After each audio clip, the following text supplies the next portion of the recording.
मेरे प्रियो, आज हम परमेश्वर के वचन से जानेंगे याकूब और एसाव की कहानी।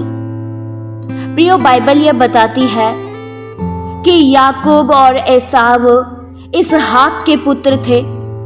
प्रियो, बाइबल यह बताती है कि इसहाक की पत्नी रिबका कई समय तक बांझ रही, इसलिए इसहाक ने परमेश्वर से विनती की और परमेश्वर ने उनकी विनती को सुना और रिबका की कोख को खोल दी। और रिबका जब गर्भवती हुई तो उसके 2 पुत्र उत्पन्न हुए और उन दोनों का नाम एसाव और याकूब रखा गया। प्रियो, जब याकूब और एसाव बड़े हुए तो याकूब तो अपने घर में ही रहता था, लेकिन एसाव जानवरों का शिकारी बन गया। एसाव तो चतुर शिकार खेलने वाला हो गया, परंतु याकूब सीधा मनुष्य था और वह तंबू में ही रहा करता था। बाइबल प्रियो यह बताती है कि रिबका अपने छोटे पुत्र याकूब से स्नेह किया करती थी, परंतु इसहाक अपने एसाव पुत्र से प्रीति रखता था।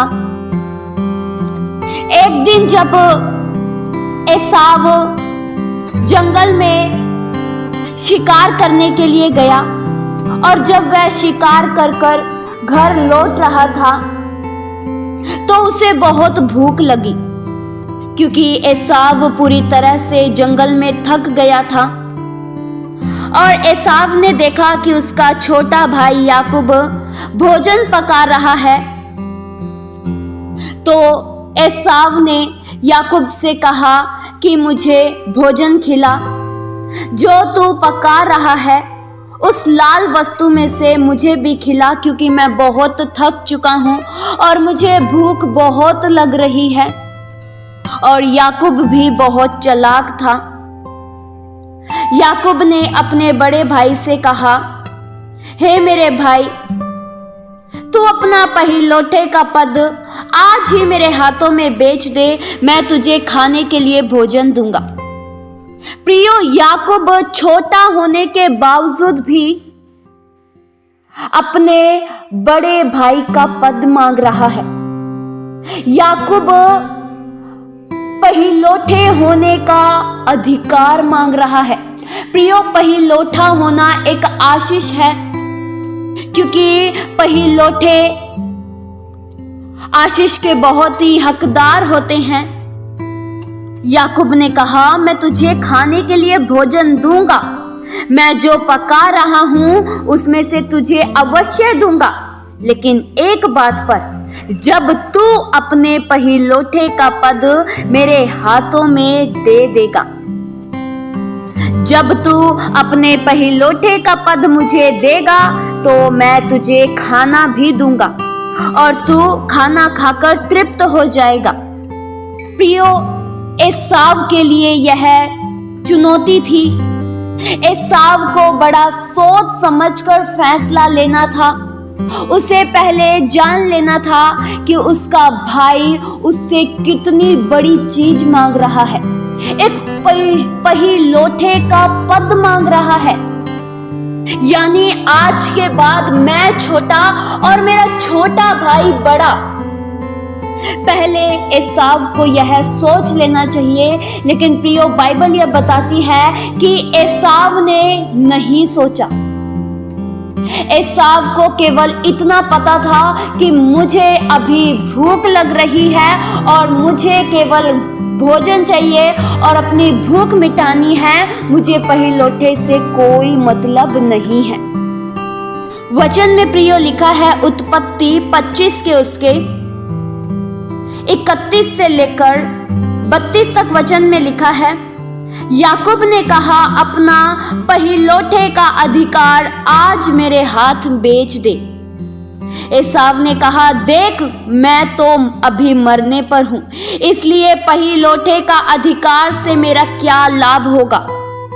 प्रियो, एसाव को भोजन के कारण अपना पहिलौठे का पद का भी कोई लाभ नजर नहीं आ रहा था। एसाव को लगा, मैं पहिलौठे पद का क्या करूंगा, मेरा क्या लाभ है पहिलौठे होने का, मुझे तो केवल भोजन चाहिए, भोजन मुझे मिल जाएगा, बड़ा कोई मर्जी होए। प्रियो, एसाव एक भोजन पर गिर गया और एसाव ने अपने पहिलौठे का पद अपने छोटे भाई को सौंप दिया। एसाव ने कहा कि तू मेरे पहिलौठे का पद ले ले, पर मुझे खाने को कुछ दे। प्रियो, एसाव ने अपने पहिलौठे का पद को तुच्छ समझा। केवल उसने भोजन के लिए अपने पहिलौठे का पद को तुच्छ जाना। एसाव एक भोजन पर गिर गया। एसाव भोजन पर इतना आकर्षित हो गया, इतना खींचा चला गया कि उसने उस आशीष को खो दिया जिसका वह हकदार था। जिस कारण से प्रियो, एसाव परमेश्वर की आशीषों से वंचित रह गया।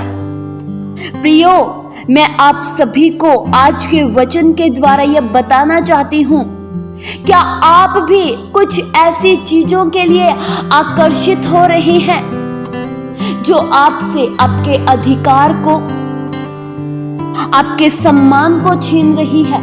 क्या आप भी कुछ ऐसे कार्यों के प्रति खींचे जा रहे हैं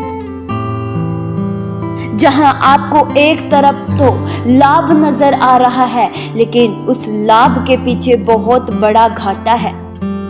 प्रियो, आज भी ऐसे अनेक से लोग हैं एसाव की तरह, जो सोच समझकर फैसला नहीं लेते हैं, जो सोच समझकर कार्य नहीं करते हैं।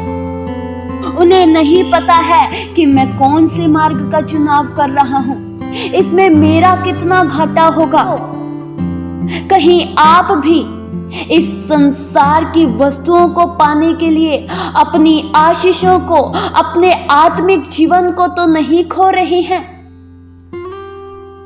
क्या आप भी कुछ ऐसी चीजों के लिए बहुत ही भागे जा रही हैं जो आपका सब कुछ खत्म कर देगी, जो आपके आत्मिक जीवन को खत्म कर देगी, जो आपके अधिकार को खत्म कर देगी? प्रियो, एसाव तो भोजन के लिए अपने पहिलौठे के पद के अधिकार को खत्म कर चुका। वह उस आशीषों से वंचित रह गया जो पहिलौठों के लिए होती है।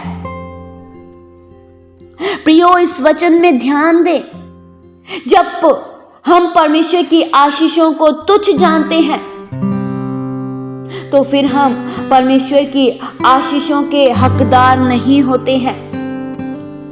तब हम उन आशीषों से वंचित रह जाते हैं जैसे याकूब रह गया। इसलिए मेरे प्रियो, बहुत ही सोच समझकर फैसला लीजिए।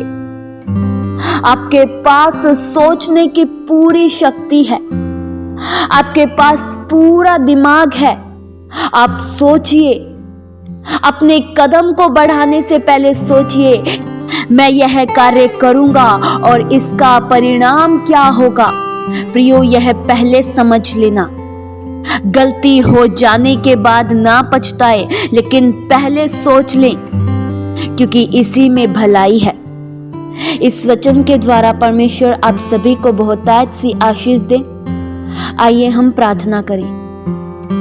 हालेलुया। स्वर्गीय आसमानी पिता परमेश्वर, हम आपका धन्यवाद करते हैं, आपके आश्चर्य कर्मों के लिए प्रभु धन्यवाद करते हैं।